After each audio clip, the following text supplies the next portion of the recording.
Hello Indie fan, there were so many great games in August where I want to give a very special mention to Boneraiser Minions, yet another Vampire Survivors-like bullet heaven game, but where your minions are your projectiles.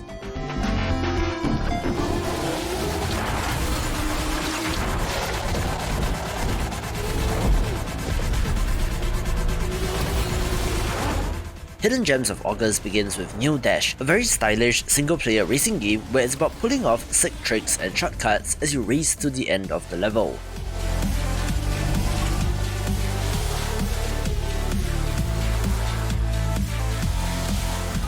The art style in this is awesome, of course evoking something like Tron, where boosting, launching and twirling your car through the air is awesome.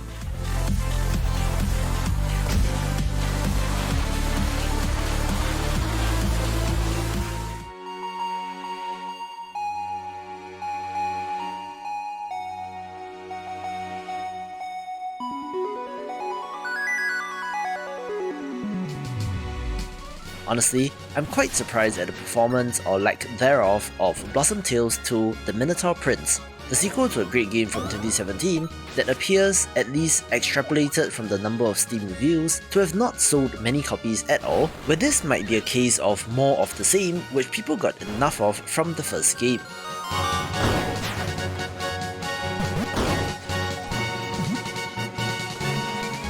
However, as a standalone experience, I think that it's still worth picking up, especially if you're craving a little bit of that old school Zelda action, where it's just a pleasant experience overall.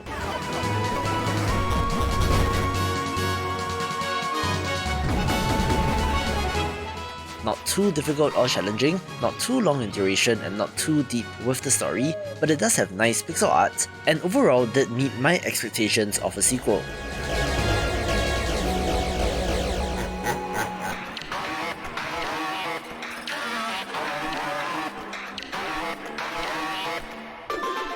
I'm very happy to have been a very small part of the journey of 3 indie game developers who are making Metroidvanias, having covered their titles in my upcoming series, as well as their respective Kickstarter campaigns, where I'm of course talking about Lone Fungus,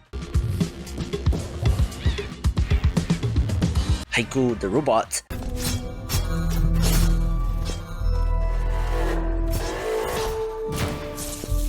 and of course Zapling Bygone in this case, where I think that the games have done decently well.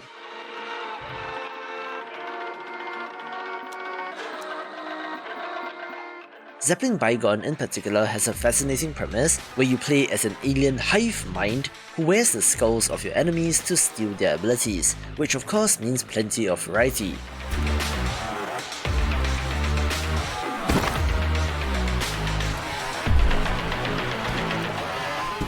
It's not as flashy visually with simple pixel art, but if you love Metroidvanias, be sure to give this a go.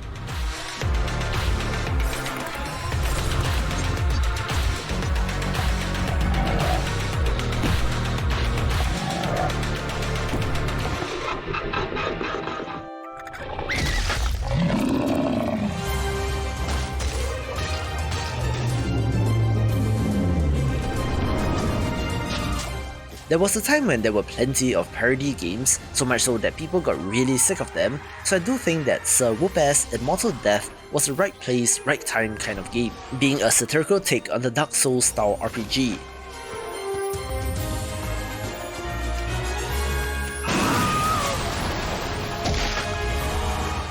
It is pretty funny and has plenty of unexpected moments where a hero is seeking out some MacGuffin to defeat the villain, where somehow there are rockets and jetpacks involved as well.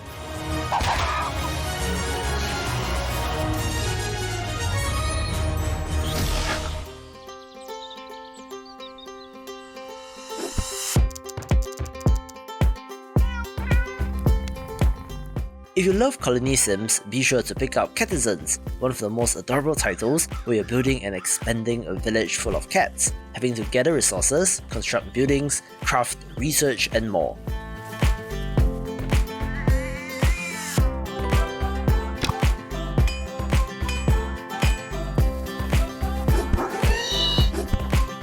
Being inspired by both RimWorld and The Sims, you can see the effects that those games have had on this, where I do like the more structured campaign mode where you can progress from mission to mission.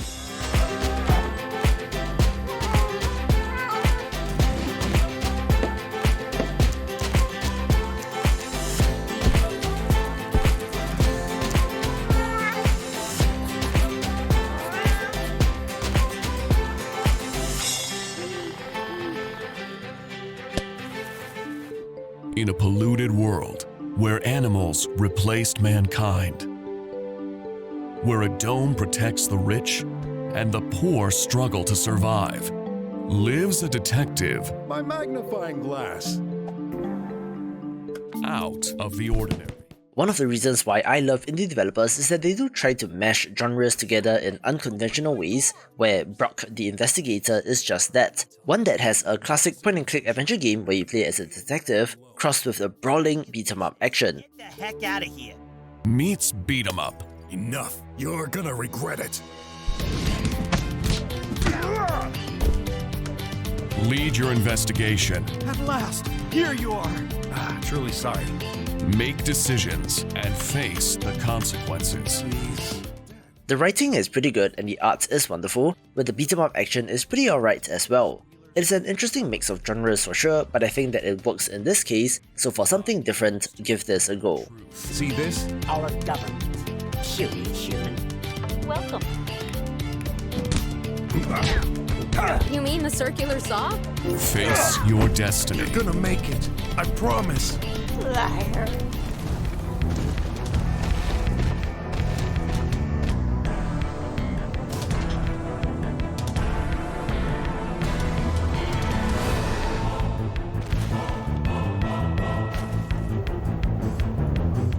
I love my kaijus, which is why GigaBash got my attention, a 3D brawler that sure reminds me of Rampage, where giant monsters clash and destroy the city.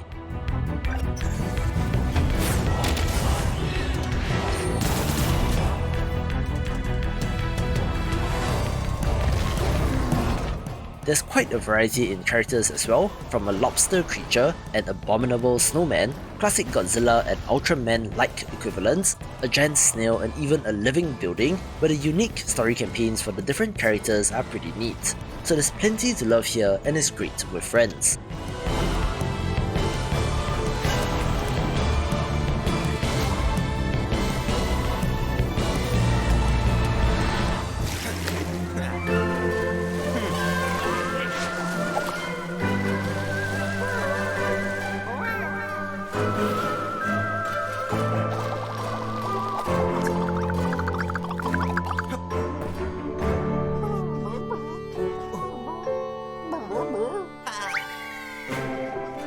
Yesterday's Nintendo Direct confirmed the development of Pikmin 4, but if you want something to whet your appetite in the meantime, perhaps give Tinykin a go.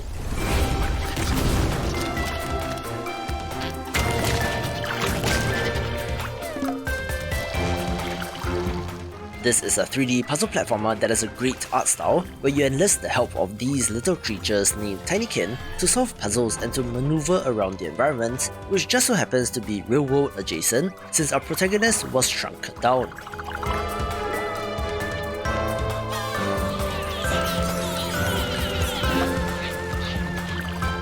The different coloured Tinykins each have their own uses, such as exploding like a bomb or stacking vertically to form a ladder, with the elements combining into a very well put together game.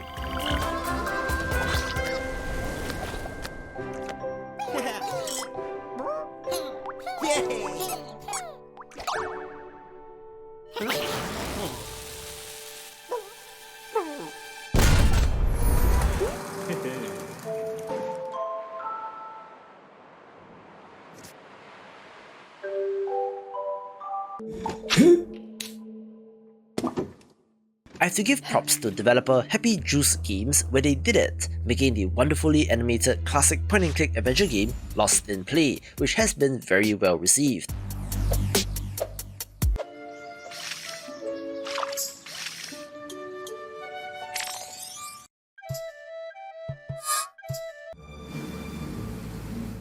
This plays with the imagination of a pair of siblings as they explore their dreamscapes, where the puzzles are well designed, but again, the highlight comes back to the art and animation, which is top-notch.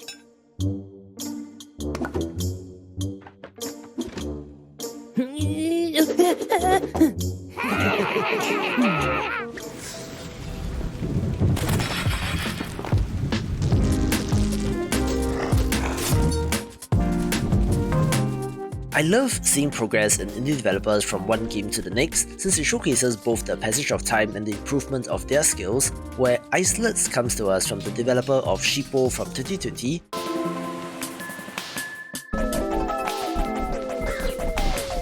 another Metroidvania hidden gem, where I do think that this in comparison is much better. We are attempting to reunite a fragmented world in quite a literal sense, battling enemies and bosses so that you can reunite magnetic cores, which makes these chunks of land join back together.